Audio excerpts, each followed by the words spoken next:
সব বন্ধুমারি নিমো থেকে মা শীতলা সাউন্ড যখন স্পিকার চেক করছে, তখন আপনাদের তো কষ্ট যন্ত্রণা সহ্য করতেই হবে। তাই তো বলি, তাড়াতাড়ি ডিজে বক্সের সামনে থেকে সরে দূরে গিয়ে দাঁড়ান। ঠিক আছে? এই বেচারা, তোরা বিনা অনুমতিতে তোদের বাপের এলাকায় ঢুকে পড়েছিস। এটা মেমারি নিমো থেকে মা শীতলা সাউন্ডের এলাকা।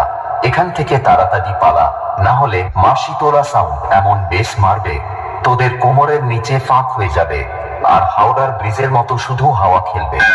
What? Oh, DJ MX Remix।